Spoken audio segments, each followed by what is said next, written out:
하나님의 말씀은 민수기 14장 11절부터 16절을 다같이 교독으로 읽겠습니다. 여호와께서 모세에게 이르시되 이 백성이 어느 때까지 나를 멸시하겠느냐? 내가 그들 중에 많은 이적을 행하였으나 어느 때까지 나를 믿지 않겠느냐?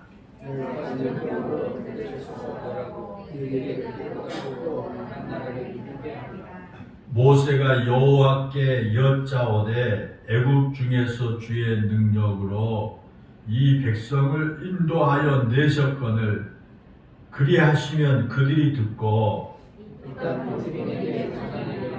주 여호와께서 이 백성 중에 계심을 그들도 들었으니 곧 주 여호와께서 대면하여 보시며 주의 분이 그들에게 섰으며 주께서 나를 믿음 가운데에서 나는 믿음 가운데에서 야곱하신 것이니라. 이제 주께서 이 백성을 하나같이 죽이시면 주의 명성을 들은 여러 나라가 말하여 이르기를 16절 시작 여호와가 이 백성에게 주기로 맹세한 땅에 인도할 능력이 없으므로 광야에서 죽였다 하리이다. 아멘. 아멘. 어제부터 비가 많이 와서 이제 선선한 것 같습니다. 그러나 지난 여름에는 여러분 무척 더웠습니다. 그렇죠? 지난 여름에 얼마 전까지만 해도 굉장히 더웠습니다. 지난 7월 24일에 서울 낮 기온이 36.5도를 기록해서 2018년 8월 1일에 39.6도를 제외하면 역대 최고의 기온을 기록했다라고 하는 그런 우리 보도를 볼 수가 있었습니다. 이게 낮에만 그렇게 더운 것이 아니라 밤에도 더위가 식을 줄 몰라서 무더위와 열대야로 우리를 매우 힘들게 하는 그런 여름이었습니다. 지금은 이제 입추가 지나고 내일이면 처서가 될 뿐만 아니라 어제부터 이제 가을 장마가 시작되었다고 하는 보도를 또 우리가 보게 되고요.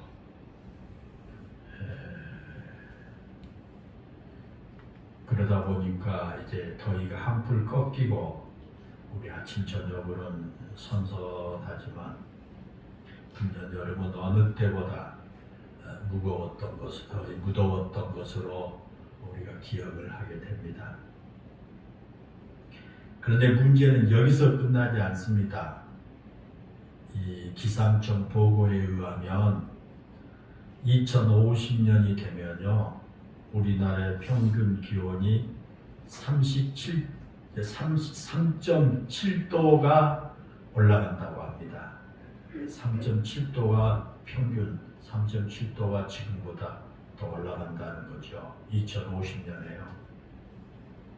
그렇게 평균 기온이 3.7도가 올라간다고 하는 것이 우리가 수치상으로는 별거 아닌 것처럼 보일지 모르지만 만약에 평균 기온이 3.7도 그렇게 올라가면 우리나라 생태계의 70~80%가 멸종한다는 거죠.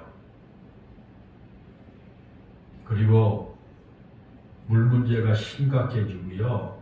식량 부족 사태 역시 심각한 상황에 이르게 된다라고 하는 그런 보도를 우리가 접할 수가 있습니다. 뿐만 아니라 전염병이 창궐하게 되고요. 강력한 사막화가 발생하게 될 것이다 라고 하는 그런 보도도 보고요. 그리고 우리나라에서 겨울이 없어짐으로 인해서 사계절이 사라지게 된다라는 것입니다. 지금도 우리 어렸을 때 생각하지 못한 과일들을 우리가 우리나라에서 먹지 않습니까? 우리 동남아시아에서나 나오던 그런 과일들이 망고라든가 그런 과일들이 이제는 남부 지역까지 올라왔습니다. 제주도에서 재배하는 그다음 남부 지역까지. 그만큼 이제 우리나라 기온이 많이 변해가고 있다라는 것인데, 그렇게 3.7도만 평균적으로 올라가면 우리나라 사계절이 사라진다는 거죠. 참으로 심각한 문제가 아닐 수 없죠. 우리는 지난 여름처럼 당장 무더위 때문에 힘들다고 말할지 모르지만 우리 다음 세대들은 이런 기상 변화가 곧 생존의 문제로 다가오게 된다라는 그런 사실이죠. 그래서 이런 기상 변화의 원인이 이 지구상에 이산화탄소가 많아진 것이라고 그렇게 생각을 하고요. 유엔을 중심으로 해서 세계 모든 나라들이 이산화탄소 줄이기 위해서 무척 노력을 하고 있지 않습니까? 예를 들면 이 자동차 연료를 전기나 수소로 바꾼다든가, 화력발전소, 석탄을 떼서 그 전기를 일으키는 화력발전소를 줄이고요. 태양열이나 풍력발전소를 많이 만들고 있지 않습니까? 이와 같이 우리가 이산화탄소를 줄이는 등 환경에 대해서 좀 더 관심을 가지고 대처하지 않으면 어쩌면 우리 인류에게 정말 큰 재앙이 닥칠지도 모른다라고 하는 그런 생각에 온 세계가 이산화탄소 줄이는데 서로 협약을 맺고 함께 노력을 하게 되는 것을 보게 됩니다. 그래서 이제 이 환경의 문제는 더 이상 해도 되고 안 되고도 되는 선택의 문제가 아니라 생존의 문제다. 그래서 우리가 반드시 이 환경의 문제는 우리가 해결해야 된다라고 그렇게 말하는 것입니다. 그런데 성경에도 보면 이런 더위와 생존의 문제였던 사람들이 나옵니다. 이 더위가 생존의 문제였던 사람들이 성경에도 나와요. 그들이 바로 이스라엘 백성들이죠. 이스라엘 백성들이 400년 동안 애굽에서 노예 생활하다가 탈출해서 나오지 않았습니까? 우리가 그래서 출애굽했다 그렇게 말하죠. 그리고 그들이 애굽에서 해방되어 나온 후에 바로 홍해를 건너서 광야 생활을 해야만 했습니다. 그들이 약속의 땅인 가나안 땅에 들어가기까지 가야 할 길이 계속 광야였습니다. 요단강 앞에까지 계속 광야를 이어졌습니다. 그들이 40여 년 동안 살아야 했던 그 시내 반도는 그 신광야와 바람광야 등 다 광야로 이루어져 있습니다. 여러분, 광야라고 생각해서 우리가 텔레비전에 보면 넓은 모래사장으로만 이루어진 게 아닙니다. 광야 그러니까 모래사장이 끝없이 아직 펼쳐져 있는 그런 것을 연상하기 쉬운데요. 그렇지 않아요. 광야는요, 험악한 바위산도 많아요. 또 뜨거운 태양이 내려쬐는 낮에는요, 기온이 섭씨 50도까지 올라가기도 하고요. 반대로 밤이 되면 영하 10도로 툭 떨어지기도 해요.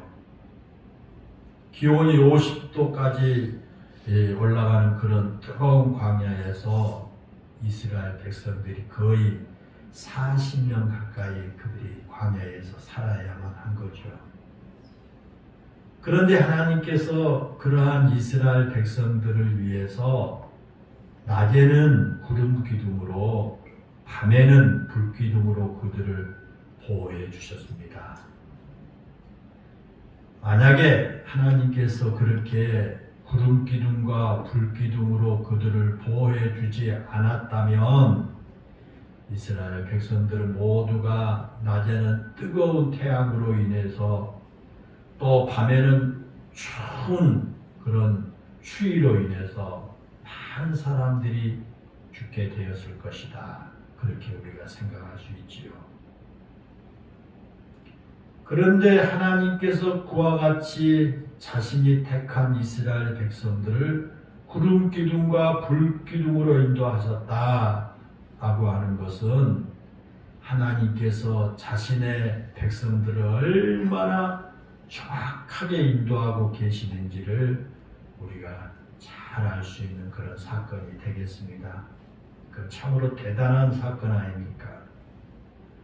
그러한 사실을 잘 보여주는 그런 것이 바로 오늘 본문입니다.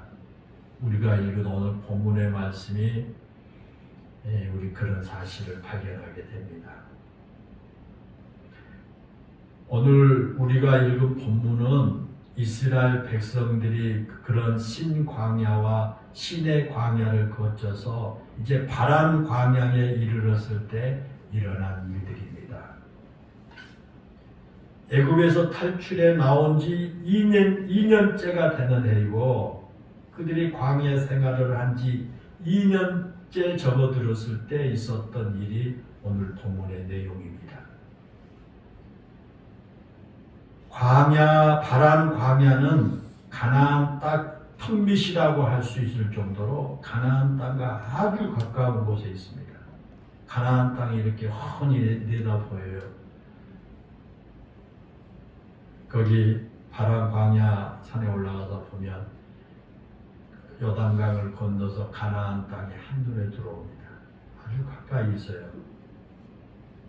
그런데 그들이 그 바란 광야 가데스바에 이르렀을 때 하나님께서 모세를 통해 가지고 12명의 정탐꾼을 가나안 땅에 보냈지요.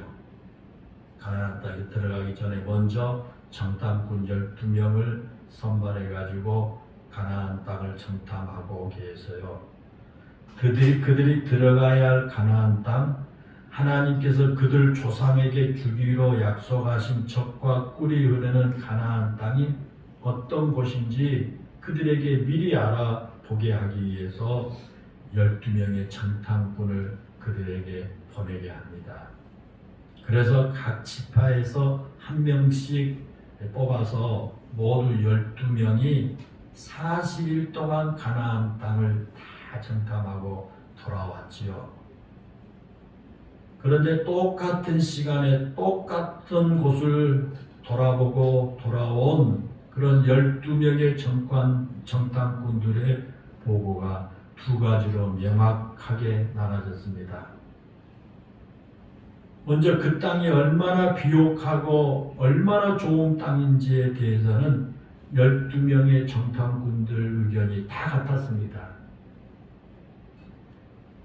그 땅이 정말 가보니까 젖과 꿀이 흐르는 그런 살기 좋은 땅이더라 라고 하는 것은요, 12명 모두 다 의견이 맞아요. 실제로 또 그들이 가나안 땅에서 이 포도송이하고 석류하고 무화과를 따가지고 왔거든요.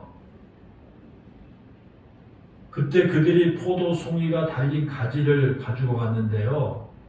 포도송이를 가지고 올 때 두 사람이 어깨에다 메고 와야 할 정도로 그 땅은 아주 먹을 것이 풍부한 땅이었고요. 농사가 아주 잘 된 그런 땅이었어요. 그런데 그 땅에 들어갈 수 있느냐 없느냐라고 하는 문제에 대해서는 의견이 두 가지로 나눠지는 거예요. 12명 중에 10명은 가나안 땅을 정탐하고 돌아와서 그 땅은 너무 살기가 좋은 곳이고 풍부하지만 우리는 그 땅에 들어가지 못한다. 그렇게 보고를 합니다. 그 땅에 사는 사람들은 아주 강하고 성읍도 크고 견고해서 그 땅을 우리가 점령한다는 것은 도저히 불가능한 일이다. 더구나 그 땅에는 신장이 크고 장대한 아낙 자손들이 살고 있기 때문에 우리 스스로 생각해 보아도 우리는 그들 앞에서 메뚜기 떼처럼 보일 뿐이고 그들 눈에도 우리가 메뚜기처럼 보일 것이다. 그런 말을 합니다. 우리가 쉽게 쓰는 말로 표현하자면 우리는 그 땅에 죽었다 깨어나도 못 들어간다. 10명의 정탐꾼들이 그렇게 보고를 해요. 그런데 그 나머지 2명의 정탐꾼의 보고는 다릅니다. 우리가 지금이라도 당장 올라가서 그 땅을 차지하자라는 겁니다. 이미 10명의 정탐꾼의 보고를 들은 이스라엘 백성들은요, 그 땅이 들어갈 수 없다는 말에 동요돼가지고 대성통곡을 합니다. 그런데 여호수아와 갈렙 두 사람은 하나님께서 우리와 함께 하시기에 두려워하지 말고 가자. 두려워하지 말. 하나님이 우리와 함께 하신다. 두려워하지 말자. 가자. 라고 그렇게 그들의 의견을 표합니다. 이처럼 12명의 정탐꾼 모두가 가나안 땅에 들어가서 똑같은 상황을 보았습니다. 그리고 그 땅이 얼마나 아름다운 땅인지 또 얼마나 살기 좋은 땅인지에 대해서는 그들 모두가 의견이 같았습니다. 그러나 그 땅에 들어갈 수 있느냐라고 하는 문제에 대해서는 완전히 다른 보고를 한 것입니다. 2명은 그 땅에 들어갈 수 있다고 보고를 하는 반면에 10명은 그 땅에 사는 백성들이 강하기 때문에 우리의 힘으로 그 땅에 들어갈 엄두를 낼 수가 없다. 우리가 들어가봐야 다 죽는다. 그러니 안 가는 게 낫다. 그렇게 한 거죠. 그러자 이스라엘 백성들이 10명의 정탐꾼들의 말이 말한 그 보고를 다 수용합니다. 그리고 하나님께서 우리와 함께 하시기에 우리는 그 땅에 들어갈 수 있다고 말한 여호수아 갈렙의 그 두 사람을 돌로 쳐서 죽이려고 합니다. 왜? 거짓된 말로 백성들을 현혹한다는 거예요. 그런 상황에 당연히 모세도 수세에 몰리게 됩니다. 모세는 이스라엘 백성들을 애굽에서 이끌어낸 지도자가 아닙니까? 애굽에서 노예 생활하던 그들을 거기까지 이끌고 온 지도자예요. 그 모세가 애굽에서 그들을 이끌어내면서 그들에게 약속한 말이 있어요. 가나안 땅으로 가자. 하나님께서 우리에게 젖과 꿀이 흐르는 그 땅을 주셨다라고 출발하면서 이야기를 했거든요. 그래서 이스라엘 백성들이 지금까지 오직 그 땅을 바라보면서 이제 가나안 땅의 턱밑까지 왔거든요. 그동안 광야 생활의 고달픈 삶을 참고 견뎠던 이유도 바로 곧 하나님께서 우리를 젖과 꿀이 흐르는 그 땅으로 인도해 주실 것이라고 하는 기대 때문에 그 광야 생활의 고달픔을 참고 견뎌서요. 그런데 지금 그들의 귀에 들어온 말이 가나안 땅에는 절대로 들어갈 수 없다고 하는 절망적인 10명의 보고자들이었어요. 하나님께서 우리와 함께 하시기에 우리는 그 땅에 들어갈 수 있다고 말한 이 2명의 정탐꾼의 말에는 그 귀에 들리지도 않아요. 그들은 오직 가나안 땅에 들어갈 수 없다고 말하는 그 10명의 정탐꾼들의 말에 그 귀에 꽂혔어요. 그 말이. 그리고 가나안 땅에 들어갈 수 있다고 말한 그 2명의 정탐꾼과 자기들을 그곳까지 인도하신 모세는 자기들에게 거짓말을 하는 사람들로 취급해 버리죠. 그래서 그들을 돌로 쳐서 죽이려고 한 거예요.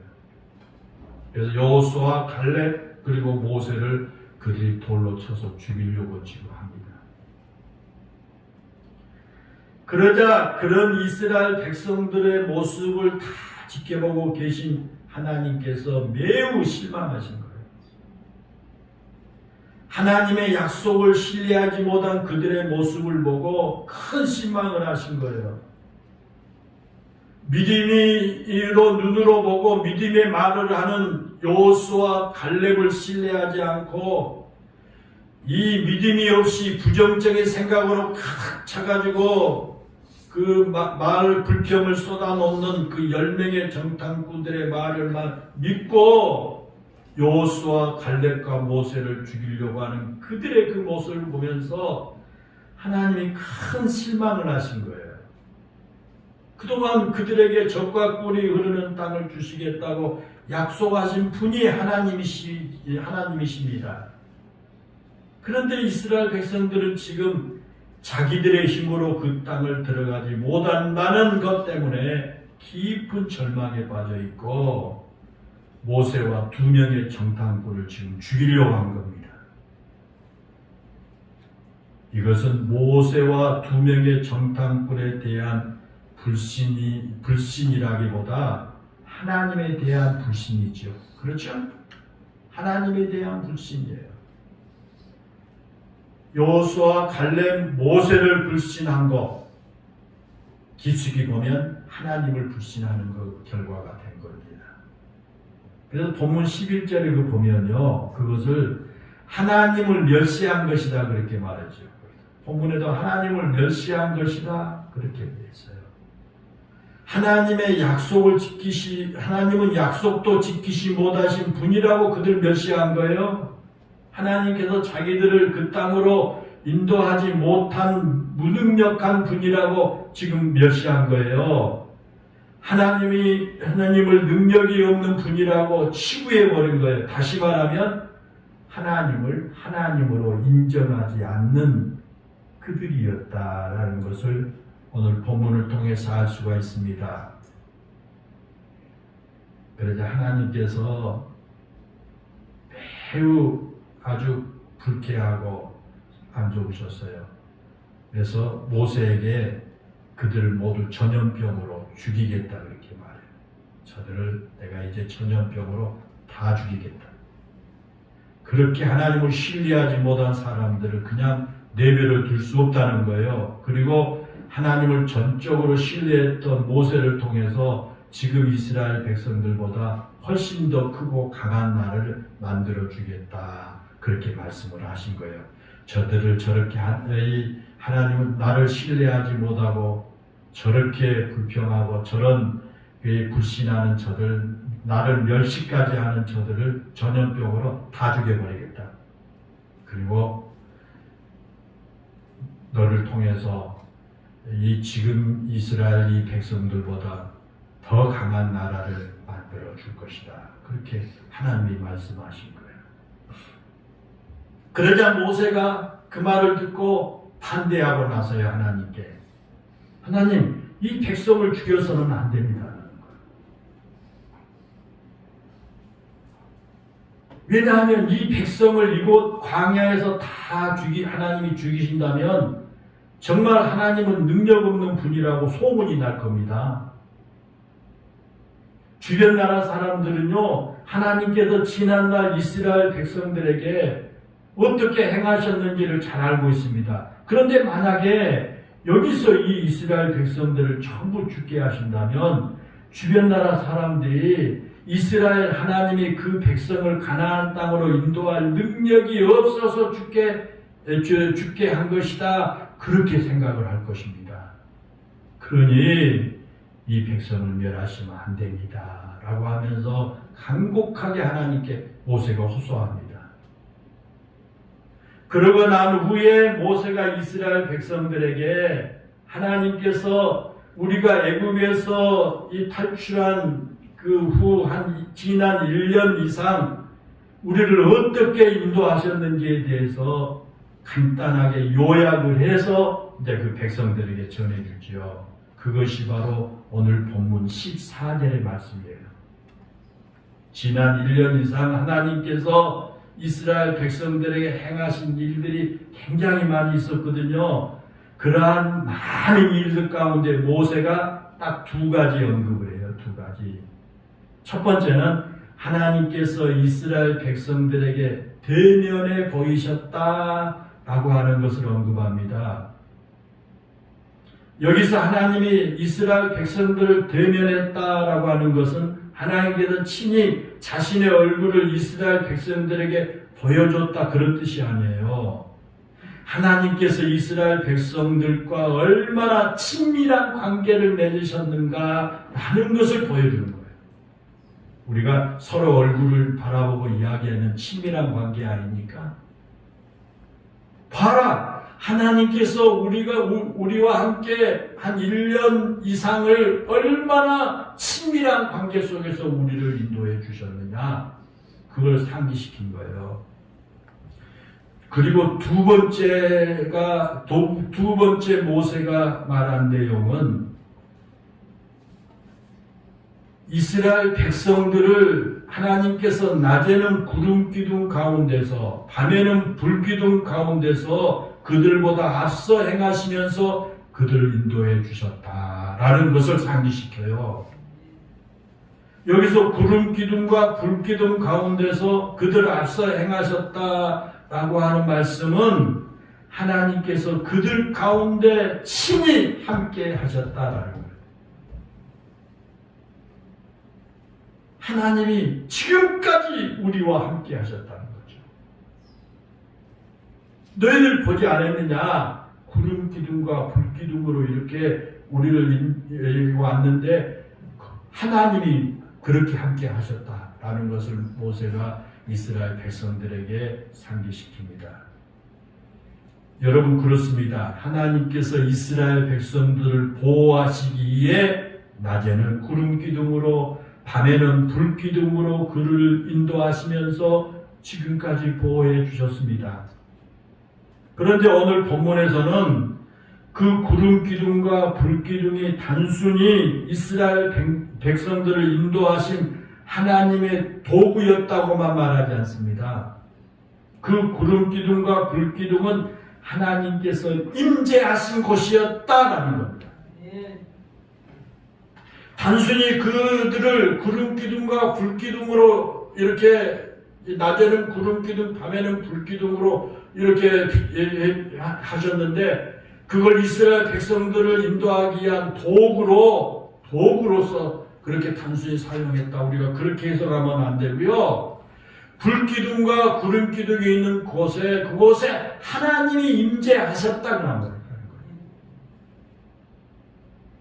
여러분 그러면요 좀 더 깊이 들어가서 이스라엘 백성들을 인도했던 그 구름 기둥과 불 기둥이 어디서 이스라엘 백성들을 이끌어 주셨을까? 이스라엘 백성들이 지금 쭉 광야를 나오죠. 그러면 이스라엘 백성들 어디에서 구름 기둥과 불 기둥이 인도했을까? 라는 거예요. 이스라엘 백성들이 광야 생활을 할 때요, 그냥 무분별하게 막 한 게 아니에요. 발걸음이 빠른 사람 앞으로 가고 막 이쪽 저쪽 한 게 아니라 그들이 다 이 광야 생활을 할 때 그 지파별로 자기들의 자리가 다 정해졌어요. 아주 다 질서 있게 지파별로 자리가 정해졌는데 유다 지파를 중심으로 해서 세 지파는 동쪽의 자리예요. 꼭 유다 지파들은 그 동쪽에 그 자리를 차지하고 가야 돼요. 그리고 루벤 지파를 중심으로 한 세 지파는요 남쪽에 위치해 있어요. 그리고 에브라임 지파를 중심으로 한 그 세 지파는 서쪽에 위치해 가요. 그리고 단 지파를 중심으로 한 세 지파는 북쪽에 위치해 있어요. 그러니까 동서남북으로 각 지파별로 나눠가지고 질서 있게 지금 행진하고 가는 거예요. 그렇다면 여러분, 구름 기둥과 불 기둥은 어디에서 인도할까? 불 기둥과 구름 기둥 어디에 위치할까요? 동쪽에 있는 세 지파 앞에서 이스라엘 백성들을 인도해 갈까요? 아니면 맨 뒤쪽에서 이스라엘 백성을 인도해 갈까요? 그 구름 기둥과 불 기둥이 어디에 있었을까라는 거예요. 구름 기둥과 불 기둥은요, 이스라엘 한가운데 있었어요. 그러니까 이스라엘 백성들 한가운데 그 위치에 동서남북 이렇게 세 지파 12지파가 그렇게 나눠졌잖아요. 있는데 레위 지파가 그 한가운데서 레위 지파가 성막을 관리하고 있었어요. 그 성막의 지성소에서 구름 기둥과 불 기둥이 올라와 가지고 이스라엘 백성들을 인도한 거예요. 백성들 한가운데 있는 그 성막의 지성소에서 구름 기둥과 불 기둥이 올라와요. 그래서 이스라엘 백성들이 이렇게 인도해 갑니다. 우리가 잘 아는 대로 지성소는 하나님께서 임재하신 장소가 아닙니까?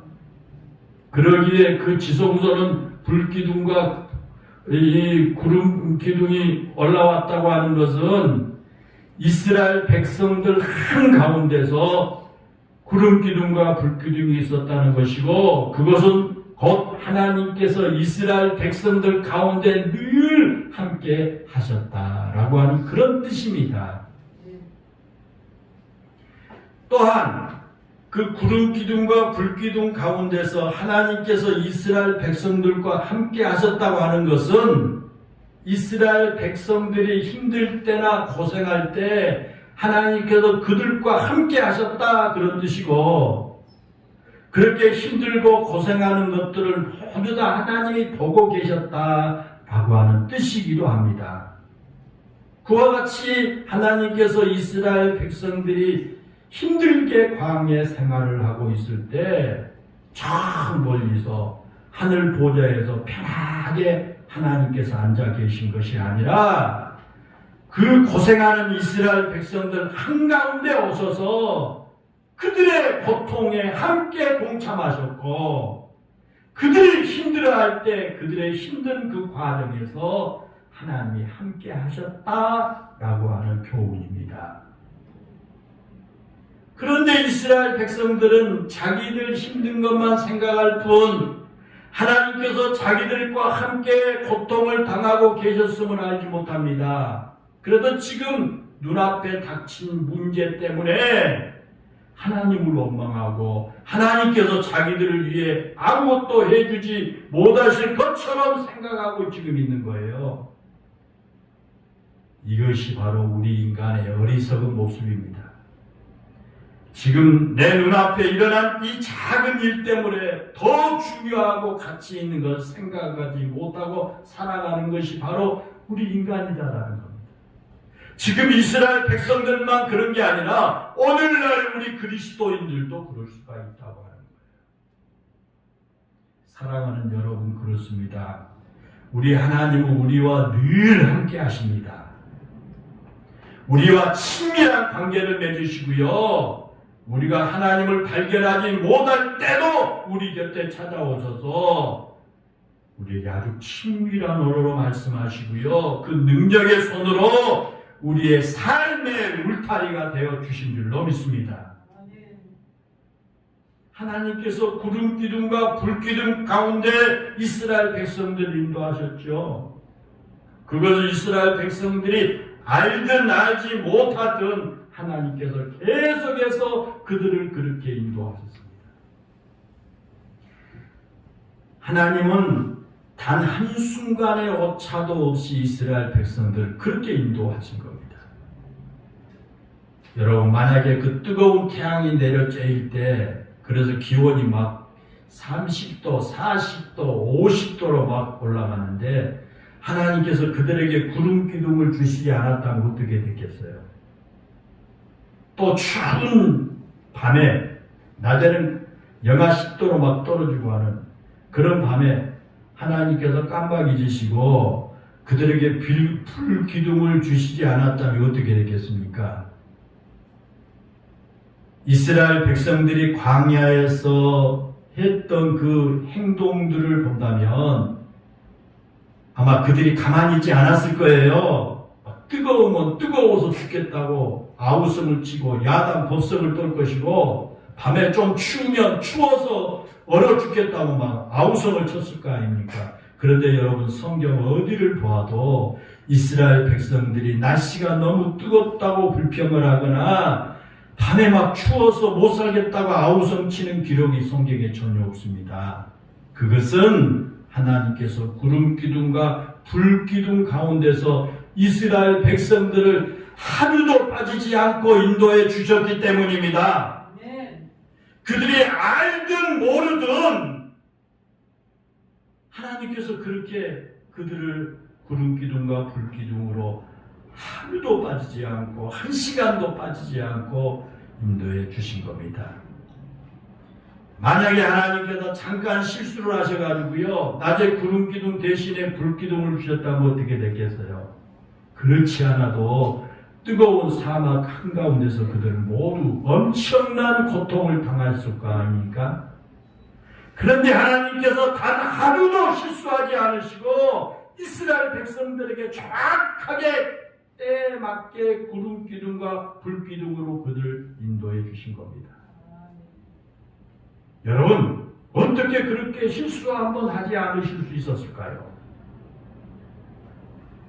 물론 하나님은 전능하신 분이기 때문에 실수를 하지 않으시지만, 오늘 본문에서 생각해 본다면 하나님께서는 구름 기둥 가운데 그리고 불 기둥 가운데 임재하셨습니다. 그들보다 앞서서 행하신 겁니다. 본문 14절에서 그들을 앞에 행하셨다라고 말씀하시잖아요. 그들 앞에 행하셨다라고 하는 말씀하신 것은요, 하나님께서 그들이 겪고 있는 고통 먼저 앞에 가서 겪으셨다고 하는 것이고, 그들이 가야 할 길에 하나님이 먼저 가셨다라고 하는 그런 뜻입니다. 마실 물이 없을 때 하나님께서 그들보다 먼저 가셔서 그들이 마실 물이 없어서 고통당할 것을 미리 다 겪으셨다는 겁니다. 그래서 때를 따라 가장 정확한 것들로 한치의 오차도 없이 그들에게 주실 수 있었다라고 하는 사실입니다. 예를 들어 볼게요. 여러분, 얼마 전까지 우리는 무더위와 열대야로 많이 힘들고 지쳤지 않습니까? 아우, 참 지겹다.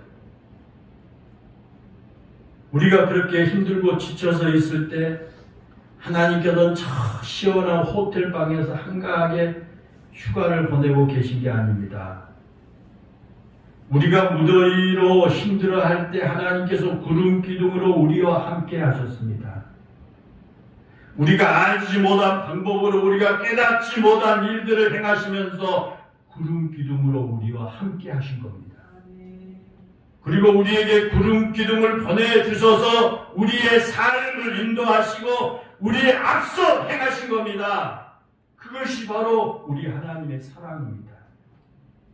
지금까지 우리가 그렇게 살아왔습니다. 여러분들이 알든 모르든, 여러분들이 인정하든 안 하든, 하나님께서 여러분들이 고통을 당하고 어렵고 힘들 때 무더위와 같처럼 그렇게 아주 고통스럽고 어려운 일 가운데 있을 때 하나님께서는 저 호텔방에 가서 편안히 그냥 쉬고 계신 것이 아니라 우리와 함께 하셔서 여러분이 당한 그 고통과 여러분이 당한 그 모든 어려움을 함께 겪으시면서 하나님 지켜보시고 구름 기둥과 불 기둥으로 여기까지 인도해 주셨다라는 것입니다. 사랑하는 여러분, 여러분에게 뜨거운 태양을 피할 수 있는 그늘이 있다면 그것이 바로 오늘 나를 위해 베풀어 주신 하나님의 구름 기둥이라는 것을 잊지 마시기를 바랍니다.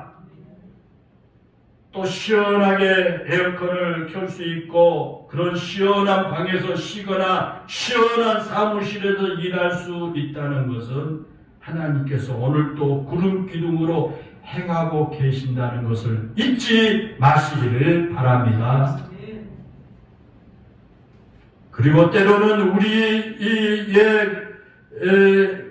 그 삶이 너무 어렵고 힘들어 지치고 포기하고 싶을 때 여러분 꼭 한 가지 기억하십시오. 이 또한 지나가리라 라는 그런 단어를 외쳐보시기를 바랍니다. 지난 여름에 그렇게도 무더위와 열대야로 우리를 힘들게 맞았던 그 무더위도 여러분 지난주부터 한풀 껴끼고 이 또한 지나갔지 않습니까? 이스라엘의 두 번째 왕인 다윗 왕이 한 세공인을 불러다가 자기 반지를 만들라고 주문합니다. 그러면서 이런 조건을 붙여요. 나를 위해서 아름다운 반지를 만들 때 내가 전쟁에서 큰 승리를 거두고 한화할 때 나로 하여금 교만하지 않게 하는, 그리고 내가 또 깊은 절망에 빠져서 낙심하게 될 때 결코 좌절하지 않고 내 스스로 용기와 희망을 줄 수 있는 좋은 글귀를 그 반지에다 새겨 넣어라. 그렇게 부탁을 합니다. 그러자 그 세공인이 아무리 뭐를 쥐어짜봐도 적당한 글귀가 떠오르지 않습니다. 그래서 지혜롭기로 소문난 다윗 왕의 왕자 솔로몬을 찾아가지고 도움을 요청했어요. 그래서 솔로몬의 도움으로 반지에다 이런 글귀를 새겨 넣었답니다. 이 또한 지나가리라. 이 또한 지나가리라. 사랑하는 여러분, 우리가 누리는 부귀도 지나갑니다. 영원히 우리 곁에 머물지 않습니다. 우리가 지금 누리는 영화도 곧 지나갑니다. 영원히 우리 곁에 있지 않습니다. 아무리 어렵고 힘든 시련과 고난이 있더라도 이 또한 지나갑니다. 그런 시련과 고난이 나를 영원히 힘들게 하지 못한다라는 겁니다. 저는 지난주에 우리나라의 그 모 대통령이 날아가는 새도 떨어뜨릴 만한 그런 권세를 가지고 한동안 우리나라를 통치해오고 그분의 말 한마디면 여러분 못할 것이 없는 그런 분 아닙니까? 근데 그분이 대통령에게서 물러나고요. 지금 얼마 안 된 것 같은데 벌써 그분이 90이 넘었고요. 텔레비전 화면에 신문에 그의 얼굴이 비친 거 보니까 혈액암 종류의 암이 걸려서 세브란스 병원에 입원을 했는데요. 그 전에 강주의 이 재판소에 갔을 때 찍은 사진하고 이 사진하고 두 개를 비춰주는 거 보는데요. 완전히 딴 사람으로 변했어요. 그래서 제가 뭘 느꼈느냐. 이 말씀을 중요하면서 이 권력도 금방 지나가는구나. 이 또한 지나간다. 이렇게 금방 지나가서 저렇게 될 사람이 그렇게 세상을 떠들썩하고 권력 잡으려고 그 많은 사람들을 죽였을까? 그런 권력도 이 또한 지나가리라 라고 하는 생각이 실감나게 들었습니다. 여러분, 지난 겨울에 우리가 또 얼마나 추웠습니까? 그런데 그렇게 추웠던 것이 지금은 기억도 나지 않지 않습니까? 지난 겨울에는 또 춥다고 막 우리 그랬어요. 그런데 그게 기억도 나지 않아요. 지나고 나니까 얼마나 추웠는지 얼마나 힘들었는지 잘 생각도 나지 않습니다. 그와 같이 금방 지나갑니다. 이제 아침 저녁으로 선선한 바람이 불어오는데 우리는 또다시 금방 겨울의 추위를 만나게 될 것입니다. 살아가는 성도 여러분, 그렇습니다. 우리가 이 세상을 살아가면서 한여름 무더위와 같은 이 어렵고 힘든 일이 있을 때 이 또한 지나가리라 라고 하는 생각을 가지고 사시기를 바랍니다. 그리고 그 더위를 피할 수 있는 작은 그늘이라도 있다면 그것이 하나님이 나를 위해 마련해 주신 구름 기둥인 것을 잊지 마시기를 바랍니다. 그리고 그 구름 기둥으로 나를 인도하신 하나님을 기억하고 사십시오. 그러면 지금 여러분의 삶의 현장이 하나님과 함께하는 축복의 자리임을 발견하게 될 것입니다. 이스라엘 백성을 구름 기둥으로 인도하신 하나님께서 오늘 우리를 구름 기둥으로 인도하십니다. 구름 기둥 가운데서 이스라엘 백성들을 만나시고 그들 앞에서 행하신 하나님께서 오늘 우리의 삶의 구름 기둥으로 우리를 만나주시고 우리 앞에서 행하신 줄로 믿습니다. 그 하나님을 믿음의 눈으로 바라보면서 어렵고 힘들더라도 하루하루를 기쁨으로 감사함으로 살아가는 우리 영일교회 모든 성도들이 되시기를 주님의 이름으로 축원합니다. 기도하겠습니다. 은혜롭고 감사하신 하나님, 어느 해보다도 무덥고 참 지루했던 힘들었던 그런 한여름의 무더위도 다 지나갔습니다. 이제는 이렇게 우리가 생활하기 좋은 선선한 바람이 아침 저녁으로 불어오고 또한 이렇게 시원한 그런 우리가 계절을 맞이하게 됐습니다. 내려오신 하나님, 이스라엘 백성들이 그 무더위 가운데 있을 때 하나님께서 택한 그 살아가는 백성들에게 한치의 오차도 없이 낮에는 구름 기둥과 밤에는 불 기둥으로 정확하게 인도하시고 그들과 함께 주셨던 것을 기억하고, 은혜로우신 하나님, 우리가 이 땅에 살아가면서 이러한 무더움과 추위와 같은 이런 어렵고 힘든 고통스러운 삶이 우리에게 있을 때 하나님께서 우리와 함께 하심을 기억하게 하시고 이 또한 지나가리라 라고 하는 그런 생각으로 우리 성도들 오직 하나님 바라보며 믿음으로 살아가게 해 주셔서 하나님과 함께하는 축복의 그런 삶이 되게 해 주옵시기를 원합니다. 살아계신 아버지 하나님, 우리와 함께 하시고 우리와 앞서 행하시며 구름 기둥과 불 기둥으로 우리를 인도하신 그 하나님을 믿음의 눈으로 바라보면서 험한 이 세상을 기쁨으로 하루하루 감사함으로 살아가는 우리 영일교회 모든 성도들이 다 되게 해 주옵소서. 우리 주 예수님의 이름으로 기도하옵나이다. 아멘.